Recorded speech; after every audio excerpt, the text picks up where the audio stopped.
ఈరోజు సరికొత్త వీడియోతో మీ ముందుకు రావడం జరిగింది. బఠానీ కుర్మా అయితే చేయడం జరిగింది. చపాతీలు అన్నంలోకి బ్రహ్మాండంగా ఉంటుంది, సూపర్ ఉంటుంది. సో ఫస్ట్ మనము స్టవ్ ఆన్ చేసి కుక్కర్ పెట్టుకున్నాము. సో మనం ఇప్పుడు నానబెట్టుకున్న బఠానీలు బాగా నానబెట్టుకోవాలి వాటర్లో. సో వాటర్లో బాగా నానబెట్టుకున్న తర్వాత మనము నెక్స్ట్ ఆనియన్స్ కట్ చేసుకోవాలి. మనం స్టవ్ ఆన్ చేసిన తర్వాత ఇప్పుడు కొద్దిగా నూనె వేసుకున్నాము. కొద్దిగా నూనె వేసుకున్న తర్వాత చెక్క, లవంగ వేసుకోవాలి. తర్వాత ఆనియన్స్ కట్ చేసుకుంటూ వేసుకోవాలి. తర్వాత కరివేపాకు వేసుకున్నాము. సో కల్లుప్పు కొద్దిగా వేసుకున్నాం. పసుపు బాగా మనం వేయించుకోవాలి వేగే వరకు. సో టమాటాలు కట్ చేసుకుని వేసుకున్నాము.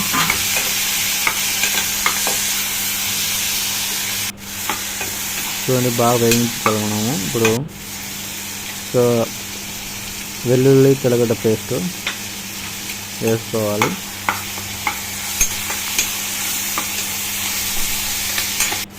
బాగా వేయించిన తర్వాత ఇప్పుడు బఠానీలు ఉన్నాయి కదా, సో బఠానీలు వేసుకుందాం మనం. ఇప్పుడు సూపర్ ఉంటుంది అయితే, అసలు ఈ వంట అయితే బాగుంటుంది. చపాతీలోకి అన్నంలోకి బాగుంటుంది, సూపర్ ఉంటుంది. సో ఇప్పుడు మనం ధనియాల పొడి వేసుకుంటున్నాము, కారము, గరం మసాలా, కొబ్బరి పొడి,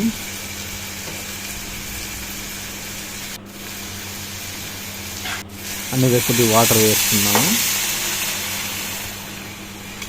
బాగా మొత్తం అన్నీ బాగా చేసుకోవాలి. మొత్తము బఠానీకి అంతా మసాలా అంటుకోవాలి కదా.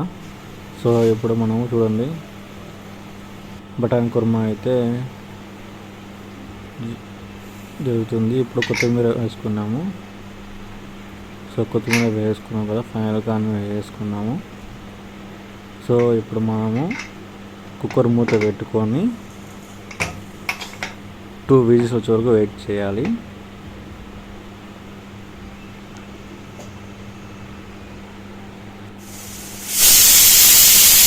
ఇప్పుడు విజిల్స్ వచ్చేది. విజిల్స్ వచ్చిన తర్వాత కొంచెం తర్వాత ఓపెన్ చేస్తే చూడండి బటర్ కుర్మా రెడీ అయిపోయింది. అంతే సింపుల్గా.